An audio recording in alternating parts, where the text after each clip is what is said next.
Di awal saya menjelaskan jalan tol ini ada dua prinsip yang ingin saya sampaikan. Pertama, bahwa pemerintah mempunyai kewajiban untuk membangun infrastruktur sebagai fungsi penyedia public service. Yang kedua, yang tidak boleh diingkari adalah pemerintah tidak boleh mencari untung dari rakyat yang memodalinya.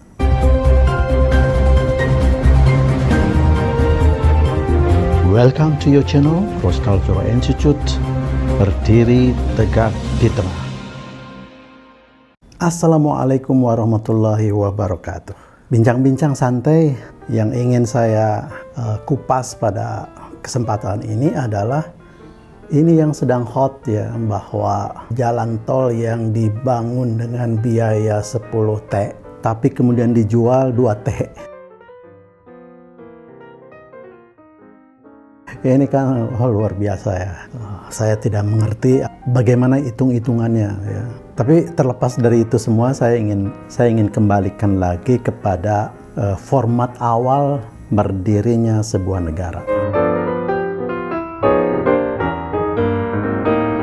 Salah satu fungsi adanya negara adalah menyiapkan public service, yang itu kemudian diterjemahkan menjadi pembangunan infrastruktur, ya, jalan, bendungan, jembatan, irigasi, rumah sakit, ya, dan seterusnya. Nah, itu kewajiban negara, ya. Salah satu fungsi kewajiban negara melayani public service itu. Nah, jalan adalah salah satu fungsi utama dan penting dari sebuah negara, menyediakan public service, pelayanan publik kepada rakyat. Karena rakyat perlu transportasi, berbagai tujuan untuk kepentingan ekonomi, ya, transportasi umum dan seterusnya.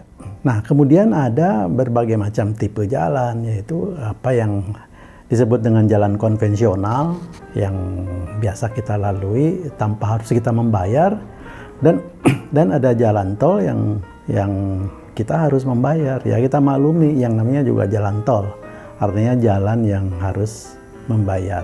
Persoalannya kenapa harus membayar bila kita masuk jalan tol?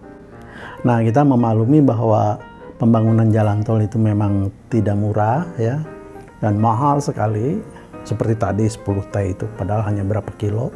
Oleh karena itu rakyat harus turut membangun, mensubsidinya, karena kemampuan pemerintah yang terbatas, jadi rakyat diikut sertakan turut membangun dengan membayar jalan tol gitu, apabila kita menggunakan jasa jalan tol itu.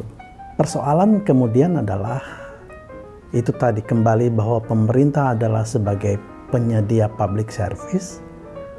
Yang lucu, yang aneh adalah ketika pembangunan jalan tol itu selesai, harus dijual ke swasta dengan alasan seperti yang disampaikan oleh Presiden Jokowi adalah supaya kita dapat uang modal kembali dan membangun kembali.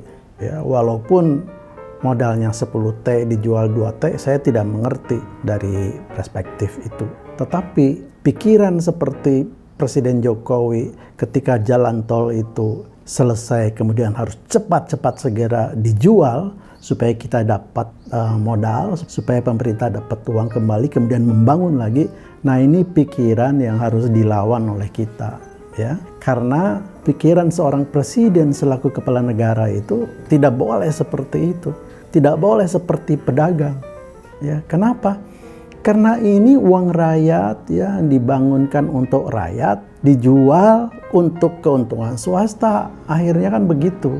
Karena swasta pasti tidak mau rugi dan selalu akan menaikkan fee-nya dan selalu akan mencari keuntungan dari berbagai aspek.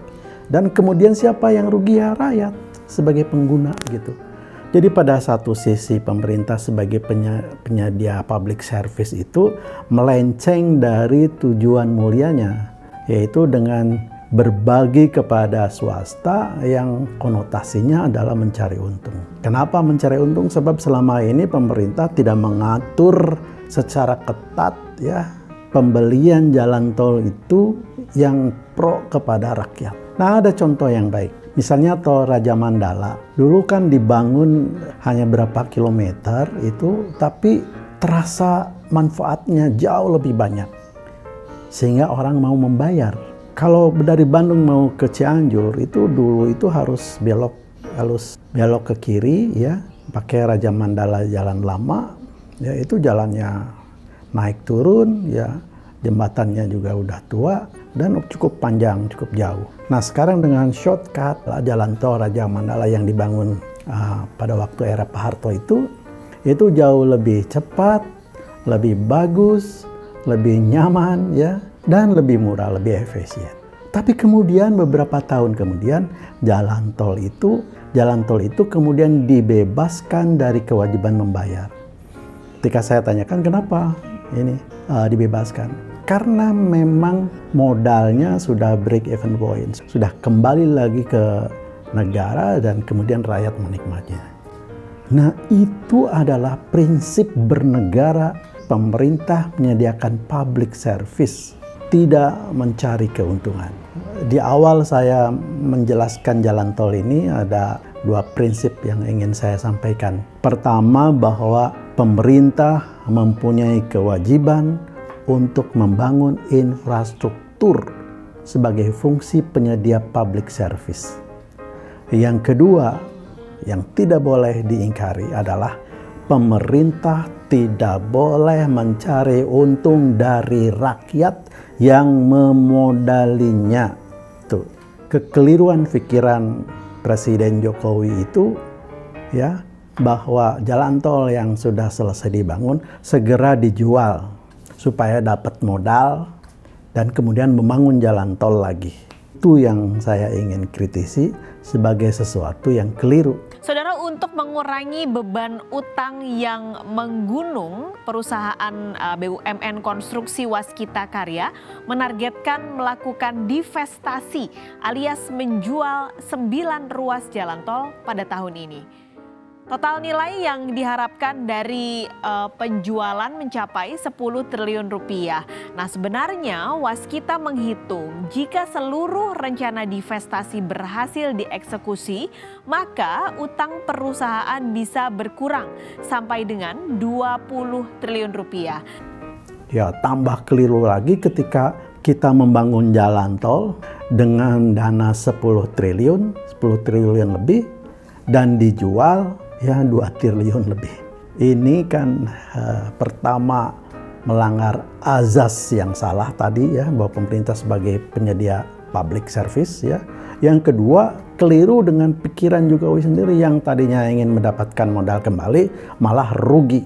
Rugi yang ketiga adalah ketika jalan tol itu dikuasai oleh swasta, maka tidak bisa menghindari ketika swasta ingin memperoleh keuntungan yang besar karena kendali pemerintah lemah. Billahi fisabilil haq. Wassalamualaikum warahmatullahi wabarakatuh.